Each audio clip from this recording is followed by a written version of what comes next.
But fortunately, from Team Trump about this new fight between Republican leaders and the intel agencies suggesting there was Russian interference in the election to benefit Donald Trump. But fortunately, we have Kellyanne Conway with us tonight, so we can ask her live. Kellyanne, great to see you. Thank you, Megan. What do you make of the fact that the CIA and other spy agencies basically thumbed their nose at their congressional oversight leaders who are supposed to be there for us to keep an eye on them when it comes to this assertion that leaked out to the Washington Post on Friday? We should all be very concerned about that, because you had a closed-door House Intelligence Committee briefing, and no sooner did people walk out, apparently, than some folks were talking to the media. That's unfortunate, and at some level, maybe not in this instance, Megan, but at some point it could put all of us at risk. And for what purpose? To politicize or to curry favor with the mainstream media?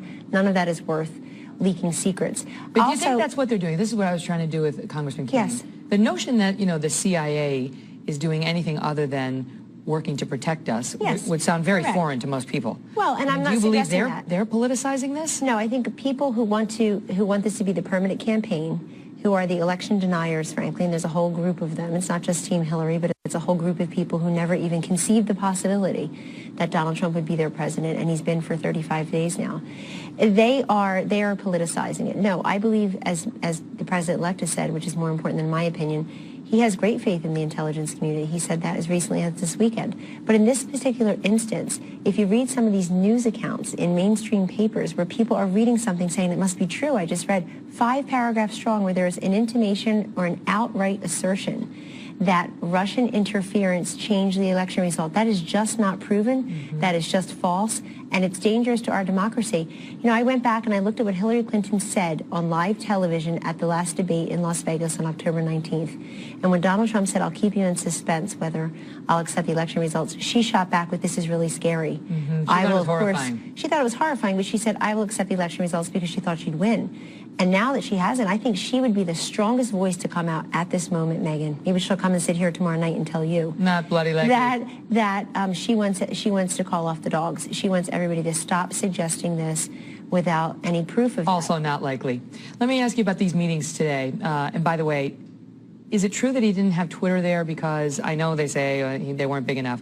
But the report is that there was a dispute about whether there could be an emoji, the little characters, showing crooked Hillary during the campaign, and Twitter refused, and that Trump was ticked off. I've never heard discussion of that at all. That would be too unserious given what the stakes are here and how these forums are put together. He's I think not you have always to make serious. choices. Sometimes he's very focused. Sometimes he's lighthearted. Sometimes he is very lighthearted. He's humorous, but he's very serious. He really has the gravity and the responsibility, and I think, frankly, the humility that comes with being the president-elect. He's been in there every day working very hard. I thought today's meeting was fantastic, not just because they were his, quote, political opponents. That doesn't matter in this regard. It matters that you're talking to people, along with the president and the vice president of the United States, Megan, who actually can make a difference and increase vocational educational opportunities, really get serious about cybersecurity. Well, and at of least course he's hearing them. those At least he's hearing them. Absolutely. There can be no criticism of him for hearing. In fact, his final viewpoints. comment was he'd like to do that more often, perhaps even have a quarterly tech meeting. Now, the question will be, once they don't do what he likes, what does he do to them? And does the relationship continue? Okay, let me ask you this. He's taking some heat, and so are the Trump sons, for attending that meeting, Donald Trump Jr. and Eric Trump Jr. and Eric Trump, because they're the ones who are supposed to take over the Trump organization. And Donald Trump is under fire for not fully divesting himself from his corporation yet. He says the boys are going to run it, but if they're going to run it, what were they doing at that meeting? And shouldn't he more clearly be drawing the lines between the political side of the Trump organization and the business side? I think that's an unfair accusation against the Trump, quote, adult kids, from people who, again, are just not happy with the election result. And here's why I say that.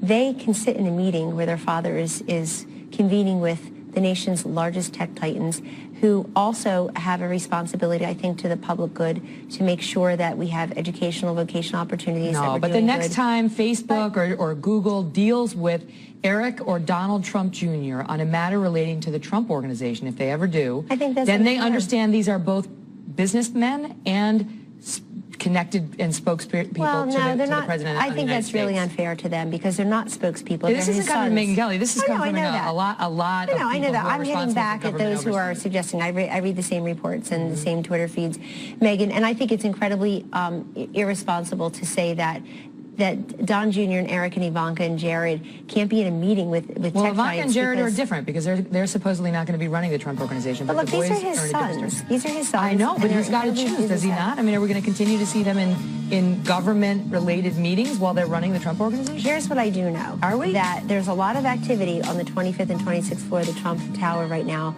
with lawyers and protocol officers at great expense to the Trump family, frankly, trying to figure out how best to structure and how best to comply with protocols so that this very unusual situation where you don't have a typical politician who just moves his or her government pension to the next government job, but somebody who's an incredibly brilliant and successful businessman who has assets on many different continents. Understood. Trying to... But the country has a right to believe in its leaders and to understand there are clear lines that have been drawn when it comes to potential conflicts and they're of going interest. to announce that, but aren't we happy that you have the transparency and the openness of seeing them in the meeting? Well, if it's inappropriate, the transparency is like, okay, great, we would have found out. It's not like there were a lot of people there. It's not inappropriate. But the question is whether it is clear that, this line has been drawn between the two sides. These are just incredibly capable executives in the Trump Corporation who will continue to... No question, but they're going to have to business. choose which horse they're on. Great to see you, Kellyanne. Thank you. All the best. Thank you.